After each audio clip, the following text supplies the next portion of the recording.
నమస్తే నేను Santosh. Welcome to story board. Bottle మీద ఏసీ బ్లాక్ విస్కీ అని ఉంటుంది, లోపల సరుకు మాత్రం కల్తీ. సీసా మీద ఓల్డ్ అడ్మిరల్ అని అందంగా కనిపిస్తుంది, మూత తీస్తే కల్తీ మద్యం గుప్పుమంటుంది. SPY 999 అనే ఆకర్షణీయమైన బ్రాండ్, అది తాగితే కల్తీ నరనరాల్లోకి పాకుతుంది. కల్తీ మద్యానికి సూత్రధారులు టీడీపీ కీలక నేతలన్నది ములకలపల్లి డెన్తో తేలిపోయింది. మద్యం ప్రియుల ప్రాణాలను పణంగా పెట్టి టీడీపీ మద్యం సిండికేట్ ఒక్క ఏడాదిలో వేల కోట్ల దోపిడీని సాగించింది. ఇదే ఇవాల్టి స్టోరీ బోర్డ్. ఏపీ నకిలీ లిక్కర్ వ్యవహారం రాజకీయ ప్రకంపనలు సృష్టిస్తోంది. క్వాలిటీ మద్యం అందుబాటులో ఉంచుతామని గొప్పలు చెప్పింది. తీరా అధికారంలోకి వచ్చిన తర్వాత సీన్ మొత్తం రివర్స్ అయింది. బ్రాండ్ల పేరుతో నకిలీ మద్యాన్ని అంటగట్టి కోట్ల రూపాయలు కొలగొట్టారు. ఆంధ్రప్రదేశ్లో ములకల చెరువు నకిలీ మద్యం వ్యవహారం రాజకీయ ప్రకంపనలు సృష్టిస్తోంది. అధికార విపక్షాల మధ్య మాటల యుద్ధం జరుగుతోంది. ఎవరు తయారు చేస్తున్నారు, ఎలా చేస్తున్నారన్న విషయాలను పక్కన పెడితే నకిలీ లిక్కర్ రాకెట్లు హల్చల్ చేస్తున్నాయి. ఎక్సైజ్ శాఖ సోదాలు సరిగ్గా చేస్తే ప్రతి నియోజకవర్గంలో బయటపడేటట్లు సీన్లు కనిపిస్తున్నాయి. అసలు ఏది కల్తీ, ఏది నకిలీ అన్నది గుర్తుపట్టని విధంగా మారింది. లిక్కర్ సిండికేట్లు పుట్టగొడుగులా పుట్టుకొచ్చాయా అన్న డౌట్లు పెరుగుతున్నాయి. చిత్తూరు నుంచి సిక్కోల్ దాకా నకిలీ లిక్కర్ ముఠాల బాగోతం బయటపడుతోంది. నాణ్యమైన మద్యం హామీ ఇచ్చిన కూటమికి ఇప్పుడు కల్తీ మద్యం ముఠాలకు చెక్ పెట్టడం పెద్ద సవాల్గా మారింది. ఎంతటి వారినైనా ఉపేక్షించొద్దని సీఎం చంద్రబాబు సీరియస్ అవుతూ ఉంటే ఇదేనా క్వాలిటీ లిక్కర్ అంటూ వైసీపీ నేతలు సెటైర్లు వేస్తున్నారు. ములకల చెరువు నకిలీ మద్యం వ్యవహారంలో వేళ్లన్నీ తెలుగుదేశం పార్టీ వైపే చూపిస్తున్నాయి. తెలుగుదేశం పార్టీ నాయకత్వానికి తెలిసే మద్యం తతంగం నడుస్తోందన్న విమర్శలొస్తున్నాయి. అధికార పార్టీ మద్దతు లేకపోతే నకిలీ మద్యం తయారు చేయడం సాధ్యమేనా? అసలు లిక్కర్ ప్లాంట్ పెట్టే సాహసం ఎవరైనా చేస్తారా? ఆమ్యామ్యాలు ముట్టజెప్పకపోతే నకిలీ మద్యం ఎలా తయారైంది? అసలు నకిలీ మద్యం వెనుక ప్రభుత్వ పెద్దల హస్తం లేదా అన్న ప్రశ్నలొస్తున్నాయి. కోట్ల రూపాయలు కూడబెట్టడమే లక్ష్యంగా నకిలీ మద్యాన్ని తయారు చేశారు. కావలసిన బ్రాండ్లను సీసాలకు అతికించి సొమ్ము చేసుకున్నారు. ముఖ్యమంత్రి చంద్రబాబు నాయుడు ప్రతిపక్షంలో ఉండగా క్వాలిటీ మద్యమిస్తామని హామీ ఇచ్చారు. చెత్త బ్రాండ్లకు గుడ్ బై చెప్పి టాప్ బ్రాండ్లను అందుబాటులో ఉంచుతామంటూ మాటలను కోటలు దాటించారు. ఎన్నికల ప్రచారాల్లోనూ క్వాలిటీ లిక్కర్ ఇస్తామని చెప్పారు. విపరీతంగా పెంచేసి 60 రూపాయల నుంచి 200 రూపాయలు చేసి దాంట్లో 100 రూపాయలు దోచేసిన వ్యక్తి జలగన్న. ఈ జగన్మోహన్ రెడ్డి నాసిరకం మద్యం పెట్టి మా ఆడబిడ్డల బొట్లు దించేసిన, తాళి బొట్టు దించేసిన వ్యక్తి ఈ జలగన్న. అవునా కాదా? 40 రోజుల తర్వాత 50 రోజుల తర్వాత మళ్ళీ నాణ్యమైన మద్యమే కాకుండా ధరలు తగ్గించే బాధ్యత కూడా మేము తీసుకుంటాం. చంద్రబాబు చెప్పిందొకటైతే అధికారంలోకి వచ్చాక జరుగుతున్నది సీన్ మొత్తం రివర్స్ అయింది. టాప్ బ్రాండ్ల సంగతి దేవుడెరుగు. ఉన్నవాటిలో క్వాలిటీ మద్యాన్ని అందిస్తున్నారా అంటే అది లేదు. అధికారంలోకి వచ్చిందే దోచుకోవడానికి అన్నట్లుగా టీడీపీ నేతలు వ్యవహరిస్తున్నారు. దీపముండగానే ఇల్లు చక్కబెట్టుకుంటున్నారు. ములకల చెరువు నకిలీ మద్యం వ్యవహారంలో తవ్వే కొద్దీ సంచలన విషయాలు వెలుగులోకి వస్తున్నాయి. తిరుపతి జిల్లా తంబళ్లపల్లె నుంచి కృష్ణా జిల్లా ఇబ్రహీంపట్నంకు విస్తరించడంపై దర్యాప్తు అధికారులే విస్తుపోతున్నారు. ఏపీలో ఇప్పటికే వైసీపీ హయాంలో లిక్కర్ స్కామ్పై దర్యాప్తు జరుగుతోంది. అరెస్టులు కూడా నడుస్తున్నాయి. తాజాగా కూటమి ప్రభుత్వ హయాంలో లిక్కర్ మాఫియా లీలలు బయటకు రావడంతో ఆ పార్టీ నేతలు వణికిపోతున్నారు. అద్దెపల్లి జనార్దన్ రావు అరెస్ట్ అవడంతో తమ పేర్లు బయటకొస్తాయేమోనన్న టెన్షన్లో పడిపోయారు టీడీపీ నేతలు. దక్షిణాఫ్రికా నుంచి ఏపీకొచ్చిన జనార్దన్ రావును గన్నవరం ఎయిర్పోర్ట్లో అరెస్ట్ చేశారు. వీరిద్దరూ ఒకేసారి లొంగిపోవడానికి ప్రణాళిక రూపొందించుకున్నా సాధ్యం కాలేదు. దీంతో కూటమి ప్రభుత్వానికే మాయని మచ్చగా మారుతుందన్న ఉద్దేశంతో సీఎం చంద్రబాబు రియాక్ట్ అయ్యారు. ములకల చెరువులో కల్తీ మద్యం తయారీ వ్యవహారంలో ఆరోపణలు ఎదుర్కొంటున్న టీడీపీ నాయకులకు పార్టీ షాక్ ఇచ్చింది. దాసరిపల్లి జయచంద్రారెడ్డి, కట్టా సురేంద్ర నాయుళ్లను పార్టీ నుంచి సస్పెండ్ చేశారు. ఈ వ్యవహారంలో వారి పాత్రపై తేల్చాలని అధికారులను ఆదేశించారు. నకిలీ మద్యం తయారీ వ్యవహారంలో డైరీలో కీలక అంశాలు బయటపడ్డాయి. ఎవరెవరు భాగస్వాములుగా ఉన్నారు, ఏమేమి పనులు చేశారు, ఎవరెవరికి ఎంత మొత్తం కమిషన్ల రూపంలో చెల్లించింది వంటి వివరాలన్నీ అందులో ఉండడంతో రాజకీయ నేతల్లో వణుకు మొదలైంది. దీంతో ఇంకా ఎవరెవరి పాత్ర వెలుగులోకి వస్తుందన్న అంశం ఉత్కంఠ రేపుతోంది. ఈ నకిలీ మద్యం తయారీ కేసులో A2గా ఉన్న కట్టా రాజ్ నుంచి ఎక్సైజ్ అధికారులు డైరీని స్వాధీనం చేసుకున్నారు. ఈ పుస్తకం ఆధారంగానే దర్యాప్తు ముమ్మరంగా కొనసాగిస్తున్నారు. ఈ ఏడాది జూన్ నుంచి తయారీ ప్రారంభించినట్లు పేర్కొనడంతో పాటు వచ్చిన ఆదాయం పంపిణీ వివరాలు అందులో నమోదు చేసినట్లు అధికారులు గుర్తించారు. 2 మద్యం దుకాణాలతో పాటు పలు బెల్ట్ దుకాణాలకు సరఫరా చేసినట్లు తెలుసుకున్నారు. నకిలీ మద్యం వ్యవహారంలో నిందితుడు రాజు 3 నెలలుగా ఎంత మొత్తం డబ్బులు తీసుకున్నారనేది డైరీలో స్పష్టంగా రాసుకున్నాడు. నకిలీ వ్యవహారంలో నిందితులంతా పక్కా ప్రణాళికతో వ్యవహరించినట్లు అధికారుల విచారణలో తేలింది. ఈ కేసులో ఇప్పటి వరకు 23 మంది నిందితులుండగా A1గా జనార్దన్ రావే ప్రధాన సూత్రధారి అని ఎక్సైజ్ అధికారులు తేల్చారు. మద్యం విక్రయాల నగదును జనార్దన్ రావు 7.81 లక్షలు, బెంగళూరుకు చెందిన బాలాజీ 77.50 లక్షలు తీసుకున్నట్లు డైరీ ద్వారా తెలుసుకున్నారు. ములకల చెరువు ఎక్సైజ్ సిఐ హిమబిందుకు తెలిసే ఈ నకిలీ మద్యం తయారీ జరిగినట్లు ఎక్సైజ్ ఉన్నతాధికారుల విచారణలో తేలింది. ఆమెకు అందిన వాటాలను కట్టా రాజు డైరీలో ప్రస్తావించారు. ములకల చెరువులో నకిలీ మద్యం తయారీని పోలీసులు గుర్తించారు. ఈ క్రమంలోనే దాడులు నిర్వహించి నకిలీ మద్యాన్ని స్వాధీనం చేసుకున్నారు.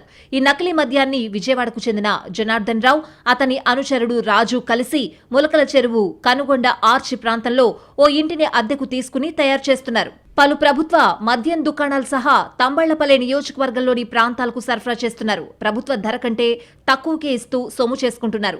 విజయవాడలోని ఇబ్రహీంపట్నంలో వెలుగు చూసిన నకిలీ మద్యంలో కిక్కిచ్చే నిజాలు వెలుగులోకొస్తున్నాయి. దాదాపు 2.5 ఏళ్ల నుంచే అక్కడ నకిలీ దందా జరుగుతున్నట్లుగా అనుమానాలు వ్యక్తమవుతున్నాయి. ఇక్కడ తయారు చేసిన మద్యాన్ని కర్ణాటకలోనూ విక్రయించారని, అలాగే అనంతపురం జిల్లాకు కూడా సరఫరా చేసినట్లు అధికారులు అనుమానిస్తున్నారు. ఆ దిశగా ఆధారాల సేకరణకు ప్రయత్నిస్తున్నారు. మందుబాబులకు మందిచ్చే కిక్ అటుంచితే కల్తీ మద్యం ఎఫెక్ట్ మాత్రం ప్రభుత్వ ఖజానాకు షాక్ ఇస్తోంది.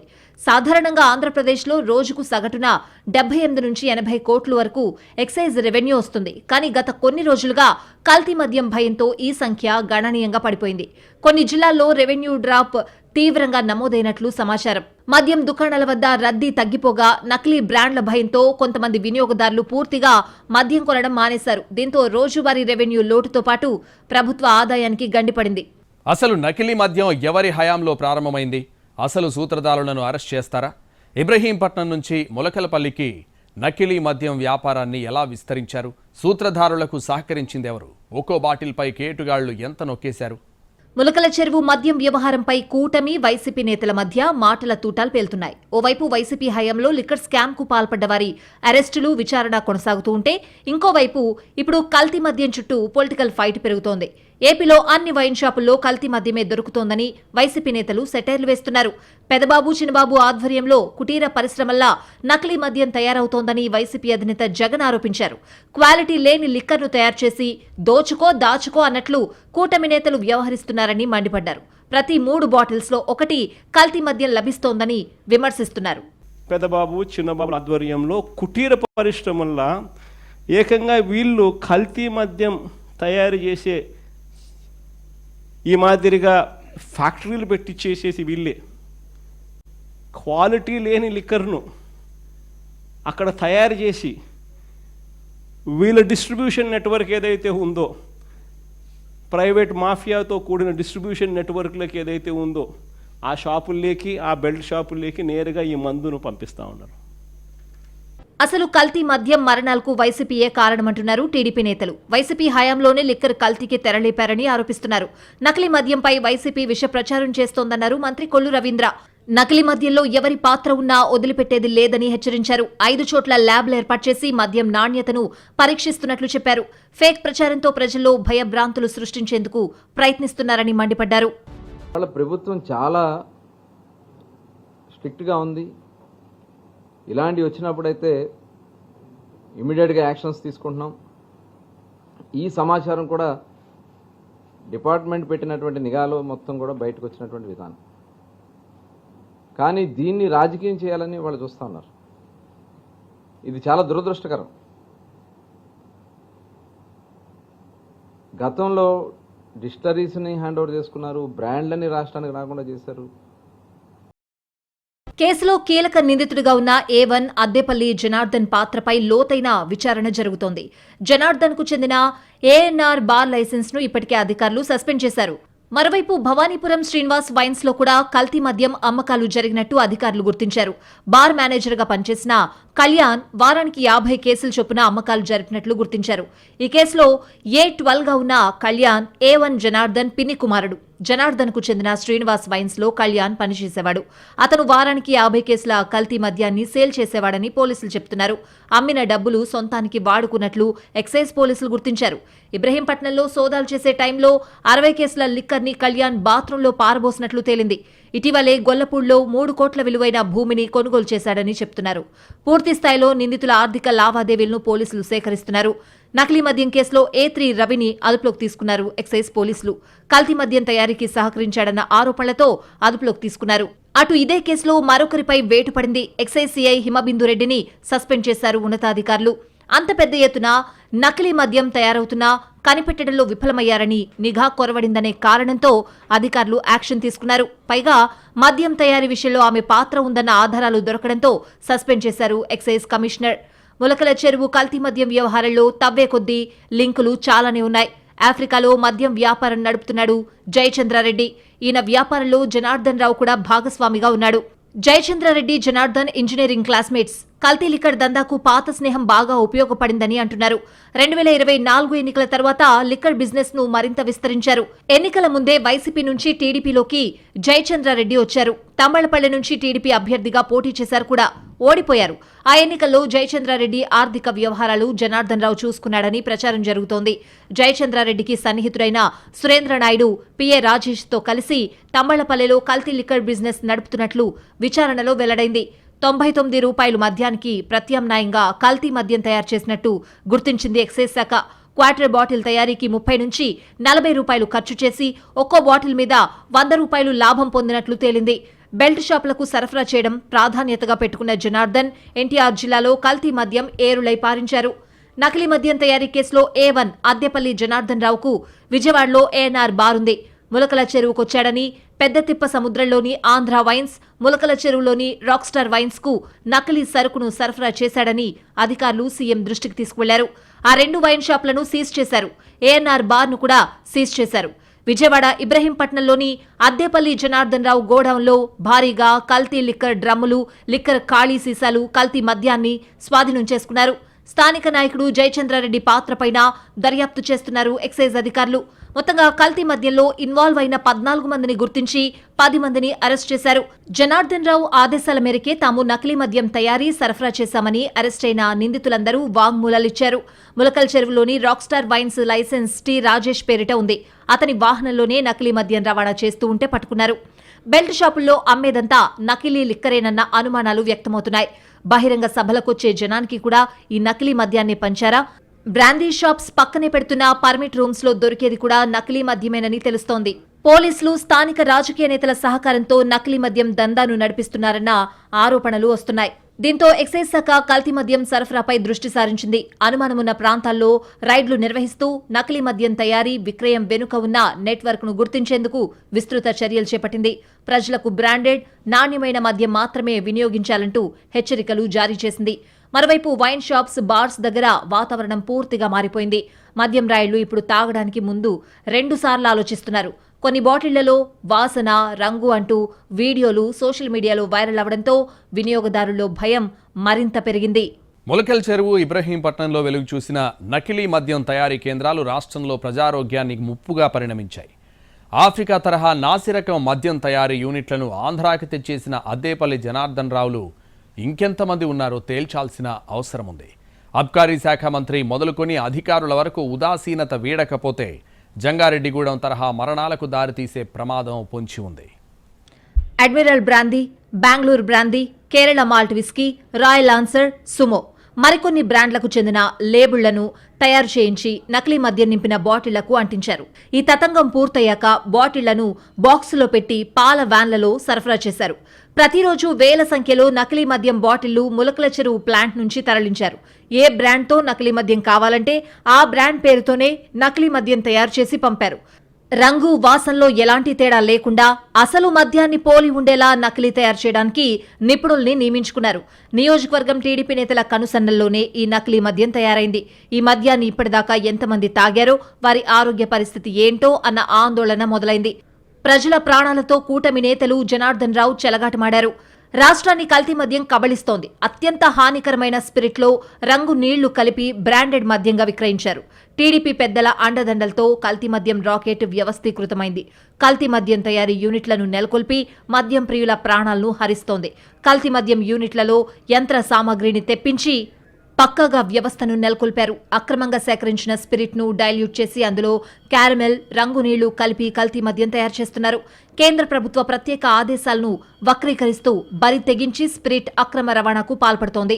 టీడీపీ సిండికేట్ నిర్వహిస్తున్న దుకాణాలు, బెల్ట్ షాపుల ద్వారా కల్తీ మద్యాన్ని ఏరులై పారించారు. బెంగళూరుకు చెందిన బాలాజీ నకిలీ స్టిక్కర్లను ముద్రించి అన్నమయ్య జిల్లా ములకల చెరువుకు సరఫరా చేస్తున్నట్లు పోలీసుల విచారణలో వెల్లడైంది. అక్కడ మాల్ట్, క్యారమెల్ కలిపిన తర్వాత క్యాన్లలో రహస్యంగా ఇబ్రహీంపట్నం తరలించారు.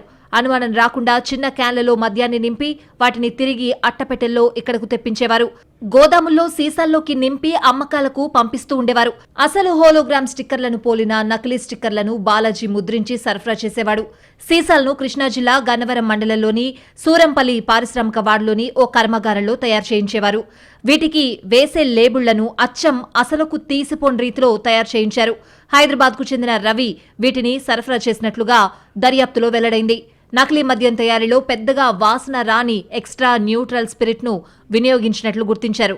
రెక్టిఫైడ్ స్పిరిట్ అయితే ఎక్కువ వాసనొచ్చి నకిలీది అని తెలుస్తుందనే దీనిని ఎంచుకున్నట్లు అనుమానిస్తున్నారు. సాధారణంగా ఒక డిస్టిల్లరీ ఏర్పాటు చేయాలంటే 10 నుంచి 20 ఎకరాల భూమి కావాలి. నీటి లభ్యత, విద్యుత్ సరఫరా పూర్తి స్థాయిలో ఉండాలి.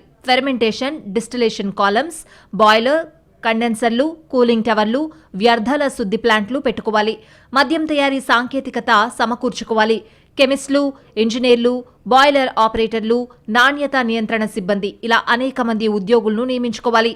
ఎక్సైజ్, పీసీబీ సహా అనేక ప్రభుత్వ శాఖల నుంచి అనుమతులు పొందాలి. దీనంతటికీ కనీసం 60 నుంచి 100 కోట్లు కావాలి. బ్రూవరీస్కు ఏర్పాటుకు దాదాపు ఇంతే. కానీ నకిలీ మద్యం తయారీలో ఆరితేరిన అద్దెపల్లి జనార్దన్ రావు లాంటి వారికి 10 నుంచి 20 లక్షలు చాలు. కుటీర పరిశ్రమల నకిలీ మద్యాన్ని తయారు చేస్తున్నారు. దాన్నే తాము లైసెన్స్దారులుగా ఉన్న దుకాణాలు, బార్లతో పాటు బెల్ట్ షాపులకు తరలిస్తున్నారు. ఒక చిన్న గదిలో అన్ని పరికరాలు ఏర్పాటు. ఈ నాసిరకం మద్యం ఫార్ములాను ఆఫ్రికా దేశాల నుంచి రాష్ట్రానికి తెచ్చారు అద్దెపల్లి జనార్దన్ రావు. అన్నమయ్య జిల్లా ములకల్ చెరువు, ఎన్టీఆర్ జిల్లా ఇబ్రహీంపట్నంలో ఇదే బట్టబయలైంది.